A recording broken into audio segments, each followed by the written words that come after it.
today, I'm talking about what it is that you really need to change if you want to consistently create different results in your life and your business.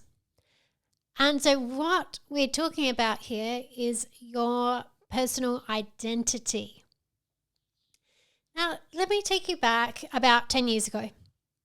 Now, if you had met me 10 years ago, you would have met a very different version of me.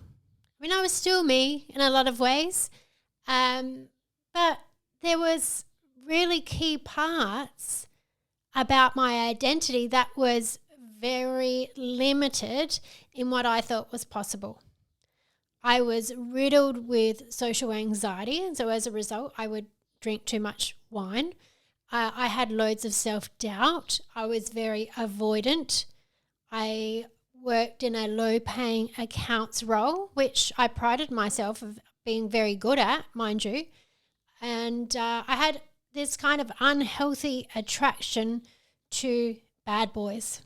Or in other words, men who were emotionally unavailable and drank and smoked and took really dumb risks. And essentially I got to a point in my life where I realized that reality did not create a picture of who I wanted to be as a grown-up. And so I began the journey of self-development that started with getting rid of a bunch of old emotional baggage that I had been carrying around with me for a long, long time. So I had loads of fear of rejection, fear of abandonment, fear of judgment. I had very low self-worth. I wasn't a complete loser. I'll give myself that much. I was pretty funny. I thought I was funny. I would always laugh at my own jokes, but I did make people laugh. And I could bust out some pretty awesome moves on the dance floor because I spent a lot of time there on the weekends. And I was pretty good at accounts and accounting, payroll and all those kinds of things that I did in my role. However, it was all just a fraction of what I was really capable of. The reason that I didn't have higher standards for myself in my career or in my relationships or in my health, which meant that I didn't study any further, I didn't live a healthier lifestyle. It meant I ignored the red flags in relationships. It meant I was, being okay with not having very much money. And all of that really was because my self-identity didn't require me to do any different. So how I thought of myself, how I saw myself, who I thought I was, matched that reality. Okay, so it didn't require me to do anything different than what I was doing. The situation and how I felt about it matched what I thought I was or who I thought that I was and what I could expect from life. And although, I might have thought, well, yeah, there were things that I would like differently, I wasn't really committed to them. And that way of being and that way of thinking wasn't very much different from the people that I'd grown up with or the other people that I spent a lot of time with. That was the normal, right? The normal was that you lived this life where things weren't great and you would sort of say, yeah, well, wouldn't it be lovely if this, that and the other? But there was no real commitment to making that happen. It was just a statement. But it wasn't until I got sick enough of how my life was, or in other words, there was enough pain about being in that same revolving, go nowhere type spiral, that I started to look for a way out. And I decided that I needed a very different approach to life and the way that I thought about it. And I'm wondering if, you can resonate with this in some kind of way for yourself. It might not be the exact same kind of story, but if you've ever thought, I'm going around in circles around my health, or I'm just consistently working in these jobs where I don't like the people I work with, or I don't really feel very fulfilled from the work that I do, or that, I have this pattern of relationships, or I keep thinking I would like to have a business, or maybe you keep thinking you would like your business to be more successful. Whatever that might be, you keep thinking it, but nothing's really changing. Well, this was my reality, right? Up until the time where I met my first coach, and through my first coach, heard about this thing called NLP, or neuro-linguistic programming. And that's when I began that transformation through understanding how my mind actually worked and separating myself from my thoughts, realizing I was actually in control of my thoughts, not the other way around. And through that process, I come to understand what this self-identity thing is all about, and not just understand what it's all about, but understand how to change it, because this is the important thing, right? Otherwise, you've just got knowledge. Knowledge is great, but unless you know how to apply that knowledge, it's just some interesting stuff you've heard. Okay, so what is it that your identity is made up of? What is your identity? How is it made up? This is the thing we first need to understand, right? And so your identity is essentially, it comes from the conditioning that you've received and accepted since you were born on how life is and how you sit within that. What's your relationship with the life that you have? How have you been conditioned into that? Okay, and this conditioning, we talk about conditioning comes from your family, it comes from your school, it comes from your society, your culture, it might be your religion, your workplace, the people that you hang around with, right? That how that all is conditions you in a way that you get this understanding that, okay, this is how the world is, and this is my relationship with it, according to what everyone else around me thinks and does. Right? So it's your beliefs, it's your values, it's your attitudes, it's your habits, it's your behaviors. It's what you believe to be true in the world and what your place in the world is. Okay, so it's the unconscious beliefs that you have about education, about relationships, money, how you use your time, how hard you work, how much you work, what type of work you can do, how you relate to other people, what type of person you identify with, or maybe groups of people that you feel that you belong to. So it's all of your unconscious values that determine what is good or bad or right or wrong or acceptable or unacceptable. And all these beliefs and values, they become the filters in your mind. They filter any information you receive. You filter through these beliefs and values, and you create your reality based on that information that you filter, and you delete, distort, and generalize that information through your filters. And essentially, if you think all of this has been conditioned into you, most of it's not even really yours. They're things that you've taken on from those people who have been around you, especially in that 0 to 7 kind of age group, and even up to 14, 15. You're very heavily influenced by other people. And so you create this identity. So what that means is, if you want to create a different reality for yourself than the one that you've been conditioned to living, or if you've got clients who want to create a different reality for themselves, the thing that you need to understand is, what are the unconscious motivators that are creating the current reality, and also identify what are the thoughts and beliefs that are required for you to consistently have to be motivated and naturally driven to create a different reality. Okay, and this is all stuff, and this is why we talk about it being unconscious, because nobody thinks about this stuff consciously until you have conscious awareness of it.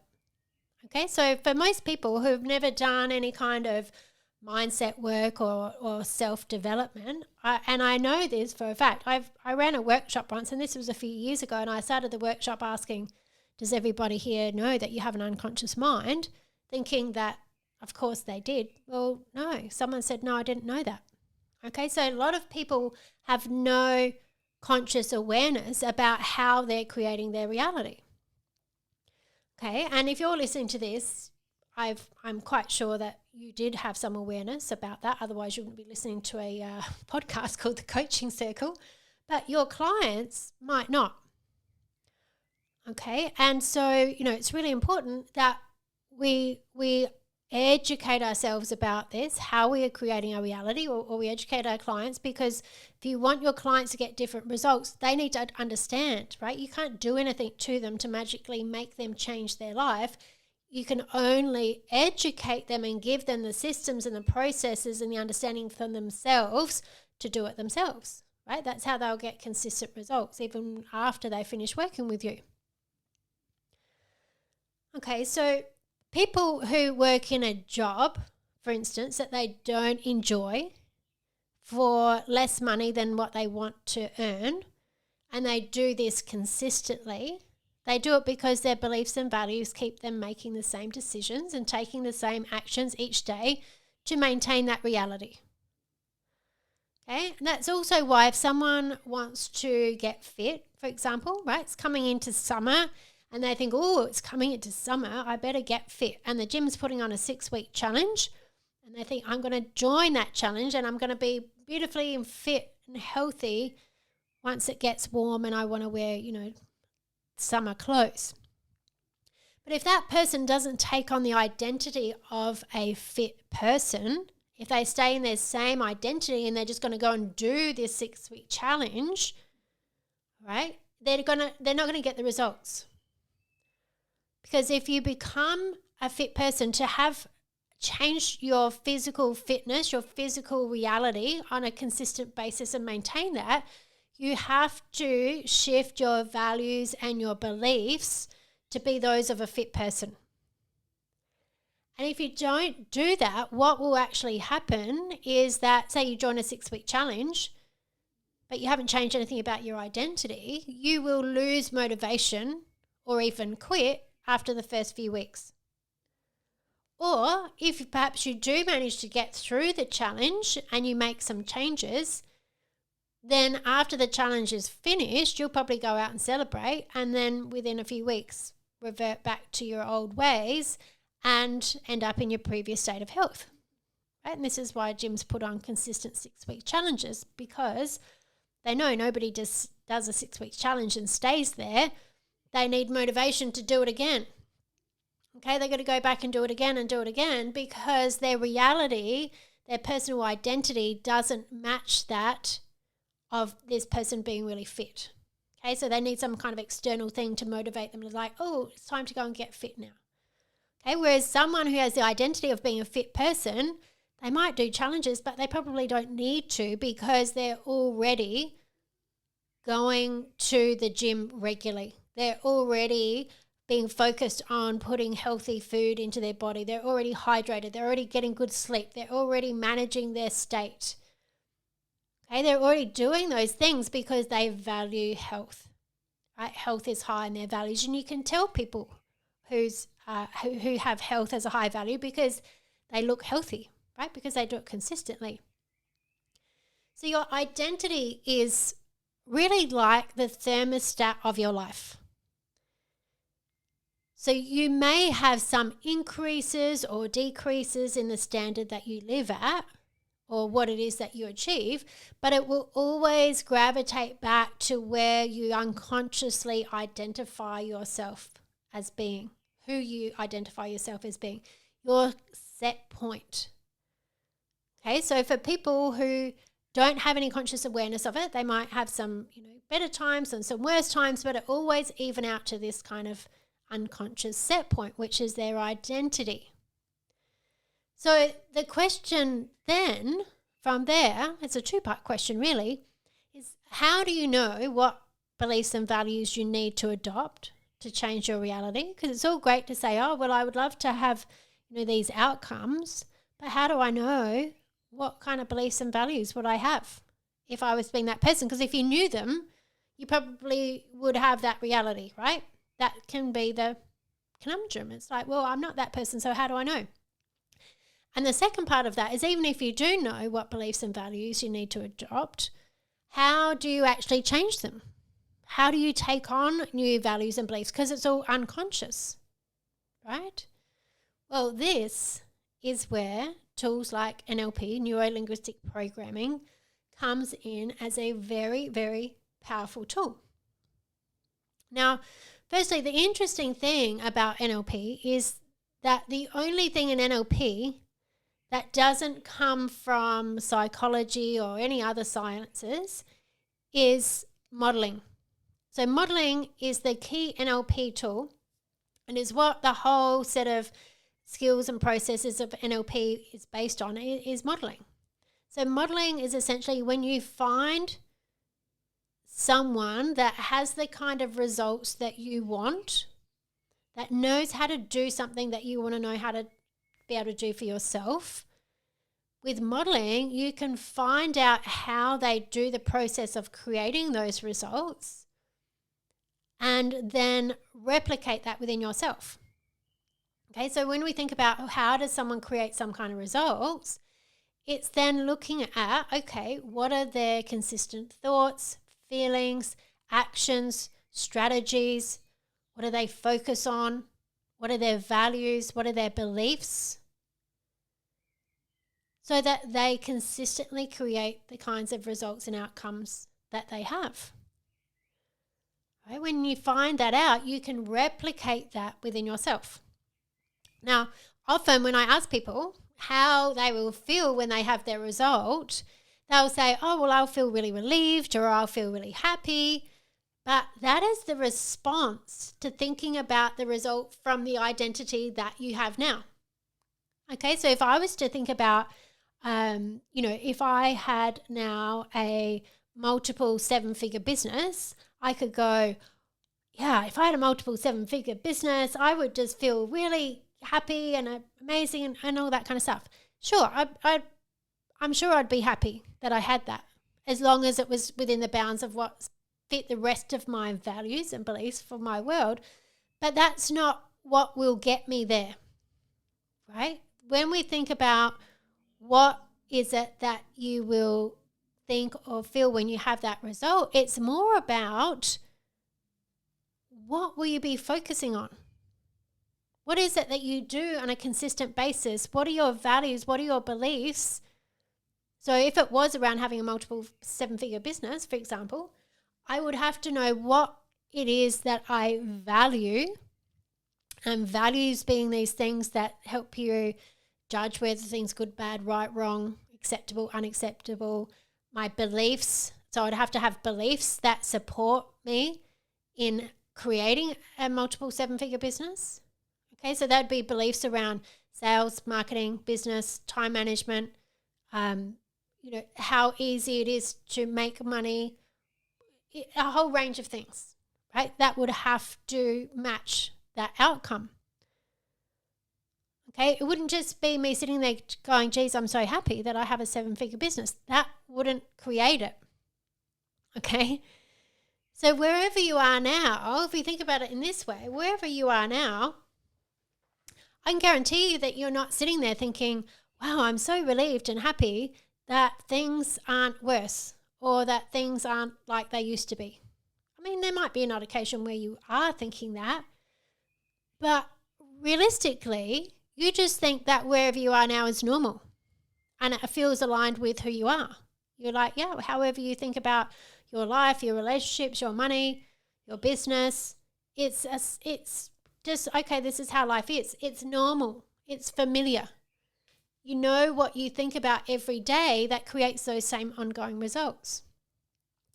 And so this is the thing. Once you discover the thoughts and the beliefs and the values and the actions that are part of the identity that you want to create so that you can have those new results consistently, then the next part of that is you need to be able to change them. So, okay, let's say you found someone who has the results and you've been able to model them. So maybe you've had a conversation with them. Maybe it's a coach that you have, or it's, some other kind of colleague or friend or someone that you've met, and you're able to talk to them and ask them, like, what is it that you really believe to be true? What is it, the main things that you focus on every day? What are your thoughts? What are your feelings? Like, how do you, go about creating this? You find out all of that. Okay, great. You've got that information. So then how do you actually adopt that for yourself? Well, there's a few ways that we can think about this, how we can create this for yourself. So firstly, your behavior can override your beliefs. Okay, if you've got beliefs that don't match a certain outcome, it doesn't mean that you can't get that outcome. It just means you're going to have a lot of resistance. So it will take a lot of willpower, a lot of repetition. Okay, it will be a lot harder slog, but if you consistently act in a way that overrides your beliefs, you'll eventually create new beliefs, right? So that's a way you can do it. You can also change your environment, right? So spending more time with people who have the outcomes that you want. So when you spend more time with people that have the outcomes that you want, you will see more about what they do, how they talk, how they act, how they relate to other people, kind of conversations that they have. Their whole way of being will start to become your new normal. It will become familiar, and your mind will naturally adapt to the environment that it's in and learn how to make that the new standard. Okay, so that's a really important thing to do. Really look at your environment and who's in your environment. Right? And then the most important thing that you can do is learn how to work with your own unconscious mind. And this is why, tools like NLP, timeline therapy, hypnosis, these are so powerful because they work with the unconscious mind. You learn how to communicate with your own unconscious mind. And unconscious mind is where all our feelings are, and our memories and our beliefs and our values and all these kinds of things. And although consciously you can think, yes, this is what I want, it's a very different way of thinking to get your unconscious mind on board. You have to be able to bypass that conscious thinking. And that's why these tools are so powerful, because most people don't know how to do that. We're not taught how to do that as children. I think we all should be. It would be great if the school systems actually taught people skills about how to use their own mind. That would be amazing. But at the moment, they're teaching all different kinds of knowledge for whatever agenda that is. We won't go down that path today. However, there are ways that you can go and learn this stuff, right? I teach this stuff as an NLP Master Trainer. I've been teaching this stuff since 2016, and I can guarantee you that every time someone comes and does this training with me, they say, oh my God, all schools should be teaching this stuff. All parents should be learning this stuff. All kids should learn this stuff before they go out into the world. Because it is very much around understanding yourself and being in control of yourself, right? When you can control yourself, when you can master yourself, you can create any kind of reality that you want. Okay, so you can change your beliefs and your values by learning how to create different meanings and different representations in your own mind. And these become the filters that you filter information through. So what that means is when you've got different filters in your mind, different values and different beliefs, and you've learned how to change those, you will see different opportunities. You will respond differently. You'll take different actions. It becomes this intrinsic motivator to act in a different way. You also need to learn how to maintain a resourceful state, okay? Because how you feel in any given moment will have a massive impact on your behavior.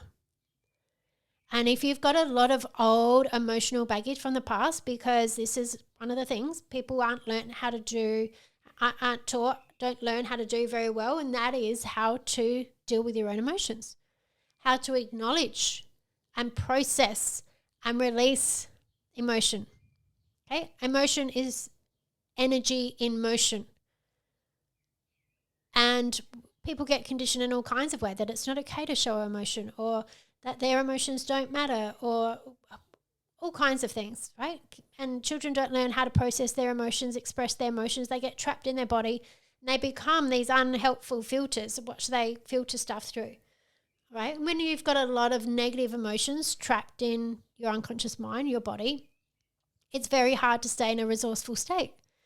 When you're in a resourceful state, okay, when you're in positive emotions and you can maintain that ongoing, you're much more solution focused. You're much more of an action taker. You make better decisions. You have better self-talk.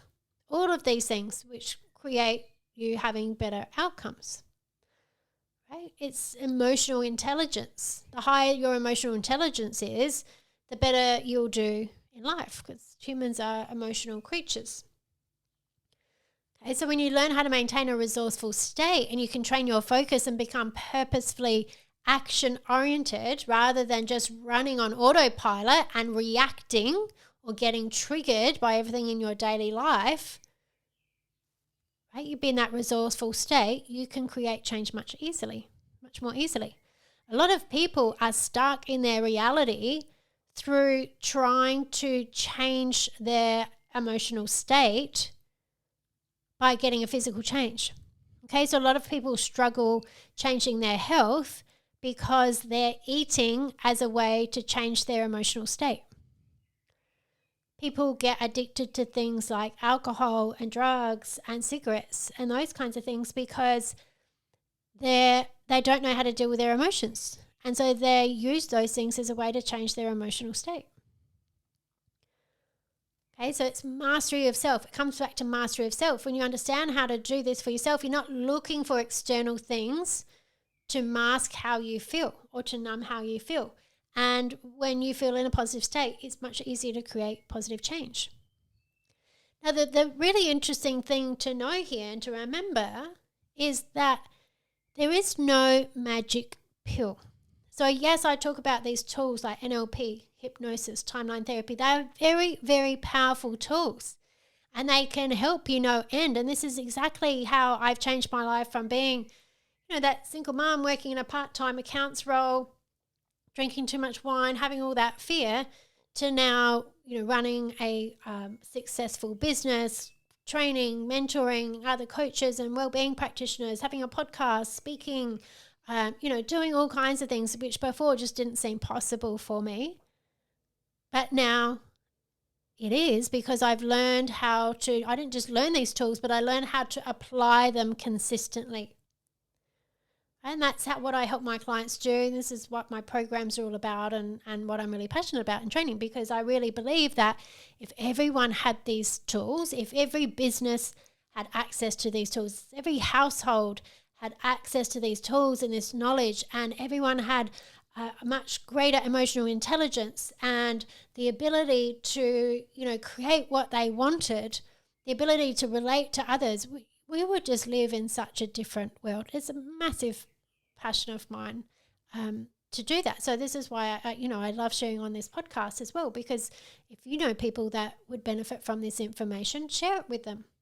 All right, share it with them. You never know what change could make for someone's life. So there is no magic pill, but you can learn the tools. You need to apply them consistently. And you also need to know exactly what it is that you want. Right? That's the thing. You need to know exactly what it is that you want. And you have to be able to choose to recondition yourself through an environment which is conducive to change. Surround yourself with people who already have the results that you want, or in support of you having that change. Okay, because sometimes you have very well-meaning people around you who want you to stay as you are because they know how to relate to you as you are, right? You have to learn how to work with your unconscious mind and learn how to work with it in a way to become aligned with what you want. Okay, and you also have to hold yourself accountable. Right? Often people talk about boundaries, and boundaries as if boundaries are about, oh, I've got to have these boundaries so other people don't step over my boundaries. You've also got to have boundaries for yourself that you don't step over. You've got to hold yourself to a higher standard. You've got to be committed to creating a change within yourself. Right? So that means sometimes doing things that you don't really feel like doing until it becomes part of who you are. So you've got to take responsibility for that. Okay, nobody can take responsibility for that for you, not if you want consistent change. So as an NLP Master Trainer, I'm just obsessed with how all of this works and helping people get real about creating this kind of change in their life and their business so that you can be stepping out and doing what it is that you're here to do. So you can be living large. You can be having a big positive impact on the world, because if you're here on the planet, I know for a fact that you're here for a purpose. It's not coincidence. It's not just random. It's not, you weren't an accident. No matter what story you've been conditioned to hear, you're here for a purpose.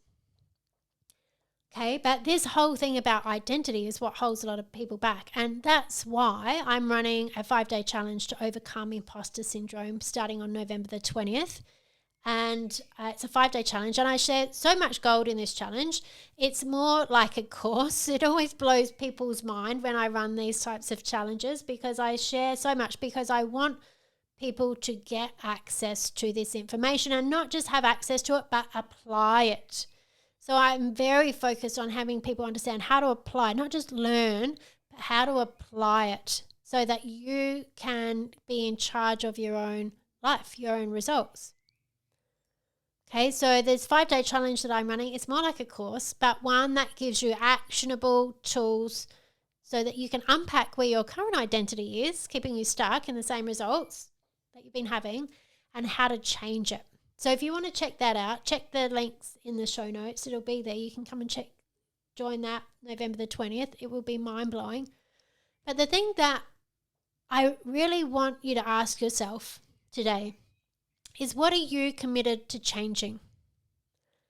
What results do you really, really want? Okay, because that's what you've got to start with.